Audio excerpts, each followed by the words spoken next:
Taming the Inner Child. I titled it that because of a bit of a scary statistic. And I know I've mentioned it to a couple of people already, but 95% of everything that we do every day is completely subconscious. We don't realise we're doing it. Well, we do. We kind of observe ourselves doing it. And because we observe ourselves doing it, well, we actually think we took an active role in doing it. But actually, the balmy thing is we didn't. It was all just complete subconscious behaviour. And, I mean, probably one of the best ways that you can describe, you know, this, has ever anybody driven to work and they've got there and you've thought, how did I get here? You can't remember the journey. Yeah? And it's because, you know, your mind might have wandered off and doing other things, you know, thinking, did I switch the iron off? You know, what have I got to do? What have I got a meeting? And, God, I'm still hungry, or I need a pee, or all these kind of things. And what it is your mind can only process so much information. You know, you are simply a biocomputer, yeah? And this computer can only process so much data at a time. So, if it's like a computer, if you've got too many programs open, what happens to the computer? Slows down. Simple as that. So it's like, you know, it's that strange phenomenon. You know, when you're in a car and you're driving somewhere, right? You've been listening to your music and following your sat-nav, but when you get to where you're going and you need to find the house number, I've got to turn the radio down or else I can't concentrate. Have you ever had that? Yeah. Yeah? And what it is you're reducing stimulus. Yeah? The old adage of multitasking is now a fallacy. It is proven that monotasking is the king. The reason is when you do a task, when you flip to another task, it's like you've got to open up another bit of software in your brain. And that software's got to open, you've got to calibrate, and then you've got to get into it. And then when you get into it, if you change again, you've got to put that bit of software down, open the other one back up, and recalibrate. So actually, the downtime in between is, you know, it slows you down. Unfortunately, guys, this is one for the ladies in the room, multitasking is actually proven that women are better at it. And there's a very scientific reason. Your brain, I don't know if you know, is in two hemispheres, right? Literally, if I took your brain out of your head, I could literally just fold it apart like that. They're just not connected at all. The only place they're connected is a nerve bundle called the Corpus Callosum. And the Corpus Callosum in women is about 30% bigger than in men. So that's the nerve bundle that joins the two hemispheres, and having left and right brain integration helps with multitasking. So because you've got that extra data bus of information, it can, you know, it is more effective. And I think mothers and parents and things like that, you bloody need to know. You're carrying the kid, you're doing this and all that kind of stuff. So it's probably a natural thing that, you know, has evolved. Even though actually, an interesting fact in social, one thing that I've been really interested in is social conditioning. Because our environment basically programs us. And it's actually only in recent times in our evolution that actually the men have been the dominant species. That actually go back only about 500 years or so. Women were actually the dominant decision makers, the heads of villages and politics and things like that. You know, it's actually, you know, only quite recent. But anyway, I digress. So another scary part is 80% of all this programming, this little script that's going on in the background, which is basically telling us what to do, 80% of it was established before you were 12. So your 12-year-old self is making 80% of your decisions every day. Would you trust your 12-year-old to make decisions for you? And it seems a difficult thing to grasp, but it's our emotional content is the subconscious. And how we, you know, process our environment is based on these little algorithms that run in the background. So, you know, I was talking about one earlier about standing up and public speaking. Now, there's two types of memories. There's explicit memory. So explicit memory is when you have a physical memory recall. You know exactly why you feel the way you do, right? So with me, if I bang my knee, I remember when I fell off my bike when I was 16. I remember it very vividly. It's like an anchor. It's like a hyperlink on your desktop to a file. Yeah? That's the best way to look at your brain. It's a bit like your desktop, right? And if you probably all had filing systems where you've got a file in a file in a file in a file in a file in a file and then the file that you want, right? So when you actually want to retrieve it, well, you're going to double-click that, double-click that, double-click that, double-click that. Oh, it's boring this. I use it a lot, so I'll tell you what, I'll put a hyperlink to my desktop. So it saves me going through all those folders. Yeah? So that is what they call an emotional anchor, right? Which is a shortcut to the physical memory. So for me, if I smell grass, I remember school. It reminds me of when they mowed the fields at school. Yeah? So it brings back that memory. Now, an implicit memory is an emotional memory without that physical recall. So, for example, I had one of my clients, and she basically, her whole skin tingled when she had to talk in front of people. I mean, it was very debilitating for her. And she did network marketing. She was for Forever Living products. So actually talking to people and doing little presentations and having parties and all that kind of stuff is an integral part of the business. So it was very limiting. Now, she'd done all sorts of therapies and things like that for several years, but none of it could get away this, feeling that she had. And so when I did a bit of research and did a bit of testing and things like that, I found out it stemmed when she was 5 years old with a teacher. And she was like, oh God, I know exactly what that is. I had a teacher that I used to just share. I like to share, I like to vocalise, and if someone asks a question, I'll put my bit in. But this teacher was always, look, come on, you instruct in the class, shut up, sit down, stop messing about, and was really kind of derogatory to her about it. So she'd been conditioned to believe the language that was going on in her head, this implicit memory, is don't stand up and talk in front of people because nobody's interested in what you've got to say. Now, if you've got a deep down belief that nobody's interested in anything you've got to say, well, that's going to cause a conflict, isn't it, when you actually go and to tell people something. Yeah? And that is basically what they call an emotional trigger, a subconscious belief, subconscious sabotage. We hear all these phrases, but often we don't understand exactly what they are. And that is a prime example, right? It is your emotional memory, it's your parasympathetic nervous system, your fight or flight system, right? It's a very hunter-gatherer kind of Neanderthal process which has kept us alive. And that is singly what the actual process is for. It is your survival. It's not thriving, it's surviving. So when we're in a situation, one of the biggest things with fight or flight is freeze and do nothing. If you freeze and do nothing, the chances are you will survive. Your kind of chance of surviving increases rapidly, right? In the wild, you probably know that bears, if you see a bear in the woods, you can't outrun it, you can't outclimb it. So the best thing to do is just look passive, yeah? And animals tend to not want to be aggressive most of the time because there's no animal hospital in the wild. If they get injured and they can't hunt, they die. Simple as that. So quite often you might see wildlife programs and the lion is walking across and all the other animals, they don't care. Because the lion's got its tail up, which is signalling that it's full, it's had enough, it's all right, it's not hunting. Yeah? And lions don't run for fun, do they? Yeah?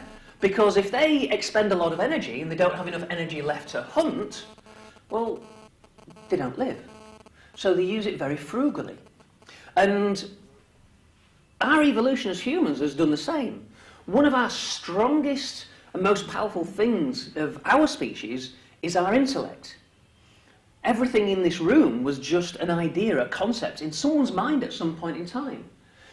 And through a process, it was actualized and realized. And, cups, tables, clothes, everything was just a figment of someone's imagination. And that's the power of humans. The animals are creative as well, but no way in the same capacity. And this tool that actually creates all this is a vast drain on our resources. In fact, 20% of your entire blood flow for your whole body goes to your brain. That's more than each leg. Look how big and powerful your legs are. on an average day, your brain can take between about 25% of the micronutrients and 25% of the oxygen for the whole day as well, right? And because it's a vast drain on our resources, what we've learned is, well, if we can get away from the decision-making process, because one thing that recent science has proven, that every decision that you make in a day fatigues you, yeah? It stresses you. So the less decisions you make, or the more important you use those decisions. And this is why Steve Jobs and Einstein wore the same clothes every day. They had the same clothes for every day of the week. Yeah, different change. Because what they wanted to do is eliminate pointless decisions.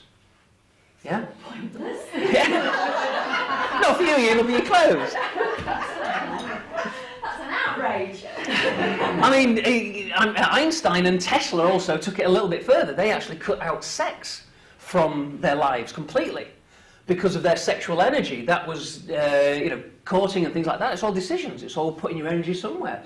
And to actually fine-tune their thinking processes, they eliminated that.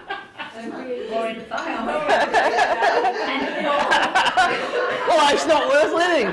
You notice they're all blokes.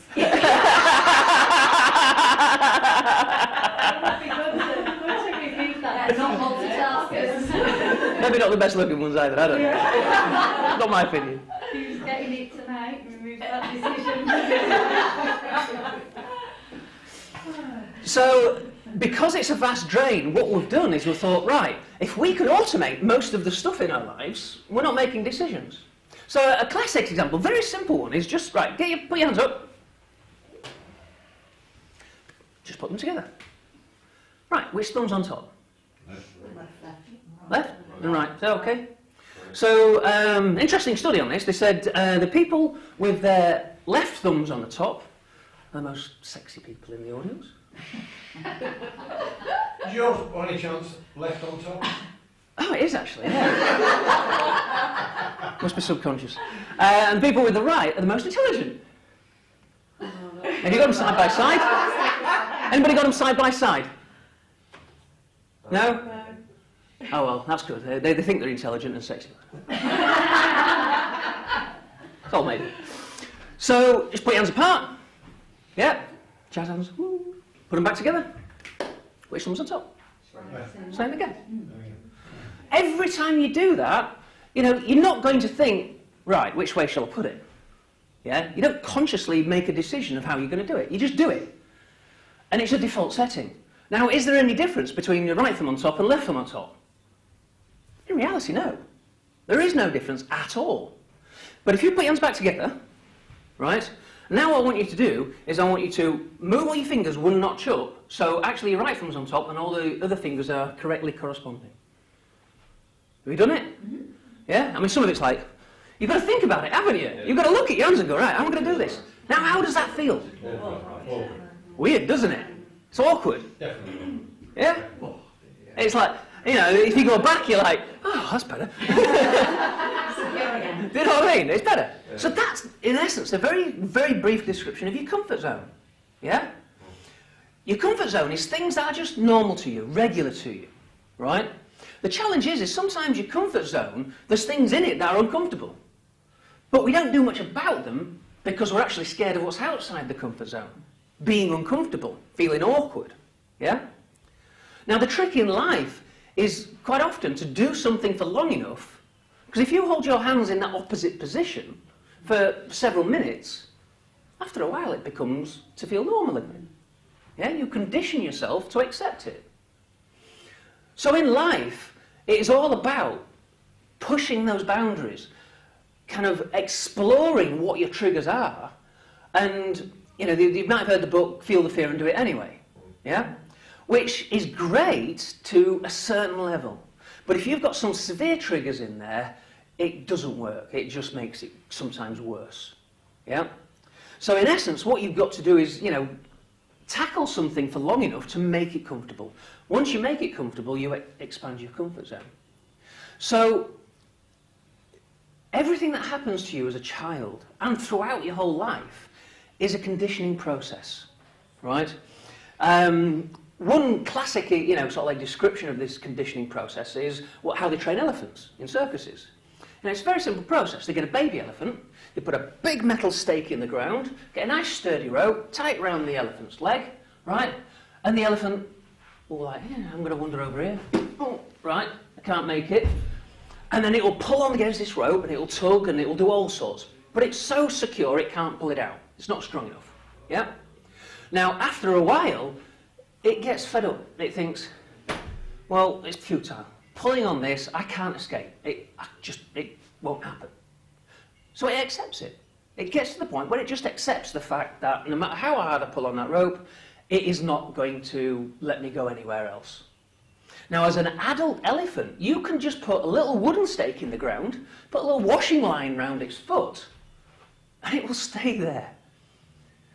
I mean, it could pull a car out of the ground if it wanted to. It's that strong. But because life has told it making the effort doesn't work, it no longer wants to make the effort. So how many times do we do that in life? How many times do we explore that comfort zone, get to the edge of it, kind of feel really uncomfortable, I don't like this, I'm going back in here. Yeah, I've tried that, I'm not going to do it again. I mean, would anybody be an Olympic champion? Or, the best, business person on the planet, multimillionaires and, successful people in any field, if they give up on things that took struggle? Well, the answer is quite simple, it's no. You have got to have consistency, persistency, and continuous work. And, I mean, it's fascinated me for so long, what is it that holds people back? And a lot of people think it's actually the fear of failure. That's probably one of the most... Who thinks that the fear of failure is probably one of the most common? Yeah? Yeah. Well, actually, from on my work and working with the people that have actually taught me, actually one of the biggest fears is success itself. Which sounds so kind of disconnected. Because everybody's like, oh no, God, I'd love to be successful, right? I'd love to have the Aston Martin or the nice Mercedes, or even if it's just a normal nice car, you know what I mean? Everybody's aspirations are different. I think this is one contentious issue I have with the self-development industry and all these big gurus you see. Everybody wants a yacht and to be a millionaire and, this. Not everybody wants that. People just want different levels of lifestyle. Some people are happy earning 30, 40 grand a year, nice little house, nice little car, but spending time with the family. Because sometimes getting that big business can take up a lot of your life. And sometimes one of the biggest regrets I see with people is that they've spent so much time earning money, they missed all their life with their family. So, it's establishing what you want out of life. But when it's like the fear of success, it's like, a lot of people don't equate that, right? And, go on, well, if we've got a little volunteer, as soon as Barry said we were going to have a volunteer. He's already pre-volunteered somebody. Come on, Lisa. So, go on, Lisa. Thank you. I will. I'll be very gentle. So, quick round of applause for Lisa. Let's give her a boost. Thank you.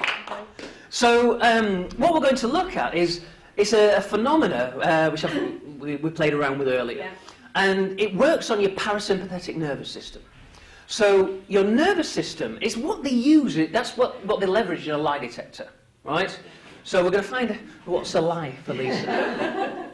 And so with lie detectors, they measure a physiological response in the body. It is the fight or flight response.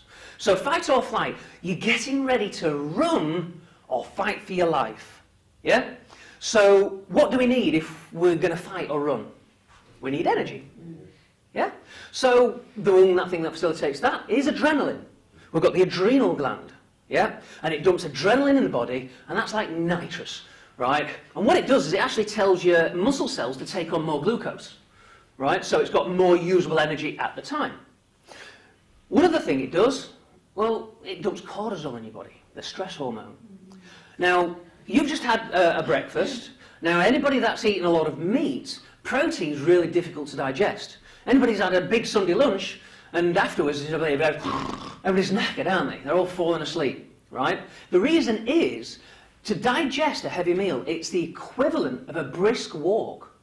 So if you went out for a brisk walk, you're burning the same amount of calories as it's taking to digest that big heavy meal. Unfortunately, you've just ate more calories than actually you would burn off in the brisk walk, so it really doesn't work. Don't think, right, I've had a heavy meal, that's my exercise for the day. Let me just clear that up. Dangerous information. It is dangerous information, yes. Contradicts a bit. It does, yeah. But that's why you're lethargic, because it's taking all that energy. So what cortisol does, part of its functions and a few of the chemicals, is it shuts down your internal organs. What is the point in digesting your food if you're going to become food yourself? Yeah? So it shuts down your internal organs. So you're not processing your waste properly, not processing your food properly. Yeah? So toxins build up in your body. You don't get the nutrients that your body needs. So that's why stress causes ill health, because it shuts down so many functions in your body. So what stresses you is important. Now, there's a lot of people, and I was one of them at one point. Several years ago, you would ask me, do I suffer from stress? And I was like, no, I don't suffer from stress. Why? I'm a bit of a fiery personality. I'm a bull in a china shop, and I'm kind of aggressive. So I'm like, no, I'm all right. You know what I mean? I'm a man. You know what I mean? Bit of macho-ness there. And it was only after I'd cleared some of this stress, which I realised, actually, in hindsight, how bloody stressed I was. It was crazy. And this technique, which they call psychokinesiology. So kinesiology is all about movement, psycho obviously about the mind. So what we're looking is how your thoughts physically affects your body. Yeah? So so a very simple one, if you like to stand here and face the audience and have a smile. So if you put your left arm out, we use the non-dominant arm for testing. So what I'm going to do is I'm going to push down on your arm, and I just want you to stop me. Okay, so nice and stiff. Okay, one more time, nice and stiff. Okay. So a very simple test as a lie detector is to say your name. Say, my name is Lisa. My name is Lisa. Tell me again. My name is Lisa. And resist. So nice and strong, still the same strength. Yeah? So pick a boy's name. Pick yours then, Adrian. Say, my name is Adrian. My name is Adrian. I'll say it one more time. My name is Adrian. And resist. It's just so much weaker, isn't it? It's crazy. Yeah. So say, I'm a woman. I'm a woman. And resist. That was very strong. Oh, it nearly cracked her arm there. It's like, I'm definitely a woman. Gender issues there. Yeah, that'd be good one day when I go, I'm a woman. Lisa, yeah, we're going to come back if she sings again. So we'll do the opposite. Say, I'm a man. I'm a man. Say it again. I'm a man. I just want you to say it. It's funny. Go on, once for the camera. I'm a man. And resist. So, as you can see, it works like a lie detector. The bit that this is measuring is what they call cognitive dissonance. So cognitive dissonance is a conflict in the brain. So basically your motor cortex, which is dealing with the function of your arm, your conscious mind, the rational part of your mind which is dealing with language, what happens is your rational brain's going, hang on a minute, this is wrong. So your motor cortex is like, well, what do you want me to do? By the time it's just delayed the signal, and you go weak. So images that we hold affect our body. If we say a lie, it causes actual physical stress. Yeah? So if we come back here, right? So nice and strong. So let me just do a test, nice and strong. Okay, so we've got a baseline. Say, I am a millionaire. I'm a millionaire. Say it again. I'm a millionaire. So our relationship with money can be physically tested. Yeah? I mean, what I do with people often is I will actually can go and say I completely love and accept myself now that I'm happy to earn up to 10, up to 20, up to 30, up to 40. At the moment it becomes, just relax a second, sorry, just a bit down. At the moment it becomes a lie to you, you physically go weak. So if you're wanting to earn 80 grand a year or 100 grand a year or whatever that figure is, or you want to achieve a certain goal, whether it's run a marathon or, do anything, build so many people in your downline. If you muscle test it and you go weak at the thought of it, you have an emotional resistance to it. It's as simple as that. And this is a test you can do at home. Yeah? You don't need me to do it. Do the test first to make sure you're calibrating right. I mean, there's one test that you can do. So, has anybody heard of the meridian system? No? So the meridian system, you all know about your nervous system. We've got nerves that run through all our body. Okay? Well, the meridian system, Chinese medicine has used this for thousands of years. Right? And they've talked about this meridian system. Acupuncture uses the meridian system. Yeah? So there's certain points on your body which have a physical effect on the body. Right? So do you mind if I just touch your clavicles there? Right? So if we come here, so just across here. So this is a great one for if you're feeling a bit stressed. That's why I asked permission. So when you're feeling a bit stressed, if you bridge your two clavicle bones, just so resist. Feel how strong that is? Yeah. Can I touch on the forehead there? Yeah, and resist. Oh, why? So we come back here, resist. Really strong. Come up here, resist. Really weak. It's crazy, isn't it? So we won't got much time left. So round of applause for Lisa. Thank you. And what that does is actually, have you never noticed when people are stressed what they do? Oh God, I'm stressed. It's confirmation bias. We're positively reinforcing how stressed we are by touching us somewhere which actually stresses us. So we're all fiddling around here. That's it. So actually, if you're feeling stressed and feeling slightly anxious, bridging your clavicles and taking some deep breaths actually functionally changes the chemicals in your body. Your feelings are chemicals. So cortisol is the stress hormone, and adrenaline and things like that. So when you've got a large amount of those chemicals in your body, quite simply, you're in stress mode. You've shut down your internal organs and everything like that. So basically, bridging your clavicles, taking some deep breaths, reduces the cortisol level. And if you do a power pose, like this, there's a TED talk by Amy Cuddy, right? If you want to put Amy Cuddy and power pose, right? C-U-D-D-Y. Caddy, isn't it? Amy Caddy. No, that's Another someone one. from Trainer. Sorry. I'm sorry, what was it called? Amy Cuddy and put power poses. Power poses. Yeah, and there's a TED talk about it. It tells you about literally how body posture changes the chemicals in your body. Yeah? So, basically, if you stand like this, right, which is called the Superman pose or the Wonder Woman, right, for about 2 to 3 minutes, or it's called When you're on your own. preferably when you're on your own, yeah. That's the bulldog. Or in the middle of a yoga class. So aggressive poses Yeah. actually physically changes the chemical genetic makeup in your body. You reduce your cortisol levels and you increase your testosterone levels. Testosterone is all about confidence. So if you're ever going to do a talk or you need a bit of confidence to go in a meeting, get into the toilet, stand in the toilet cubicle, you know, and stick your chest out and everything like that, right? And actually say some aggressive kind of confident, postures in your brain, affirmations and things like that. And it will physically change the chemicals. But that's a very reactionary thing, because what you're doing is you're basically using, it's like pharmaceuticals, right? Pharmaceuticals, they're great at masking the symptoms, they make you feel better, but often they don't cure the main problem. Yeah? They're there to kind of maintain you rather than fix you. So that's a bit like that, and a bit like self-development. Self-development is great. We all need to learn new skills and everything like that, but ultimately what you need is something much deeper. You need to attack, and there's various methods we can do this, but you need to find out what your belief systems are. Find out if they're in line with what it is that you're wanting to achieve. If there is a conflict between them, that will explain why you're not moving forward as fast as you can. Because your beliefs are contradicting your desires. And when your beliefs contradict your desires, the best way to look at it is your belief system's a bit like your Google search engine. Now your brain, we're talking about, it can only process so much information. We actually measured it, it's about 40 bits per second, right?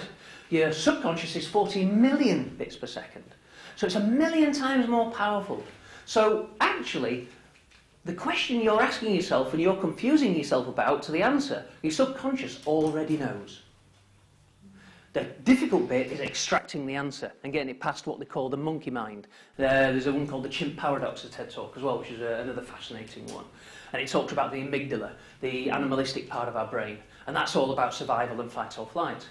So most often we just want to do nothing and survive. We call that in business procrastination. Yeah? You know, we should be doing this, we know we should be doing this, but actually this is more shiny over here and I'm going to go over here. Yeah? And what that can be is if you've got a financial ceiling, which is where you are, so in other words, you've plateaued, you've got to somewhere, that's your comfort zone, your body and physical self and your belief systems are happy being there, consciously you want to be here, but you've always stuck there. And what it will be is your search engine, which is searching your environment, the key words that it's asking for isn't actually what you want, it's what you believe. That's the default setting. So if you put in Google, I don't want stress, you get 333 million pages on stress. It doesn't say the I don't want. Yeah? If it were to rationalise it, it would say, right, well, let's give him suffer Alton Towers, or let's give him suffer a nice spa weekend break, or things like that. Yeah? But when you, in your mind, you think, I want this, but your subconscious is, well, if I get that, I'm going to be stressed, because my belief is I don't deserve it, right? Or my mother or my father told me I was useless and a waste of space and I'll never amount to old. And that continuous conditioning made me subconsciously believe that's true, even though it's not what I want. What you believe is always the search engine. And because we take on so much data, about 65 million bits of data per second through your eyes alone. Yeah? So your brain can only process 40. So if you've got all that information coming in, how are you going to decipher it all? And that's all for your Google search, which they call the reticular activating system. So modifying your emotions, being at one with them, finding out, and then using techniques to delete them is the most powerful thing at taming the inner child. So thank you very much.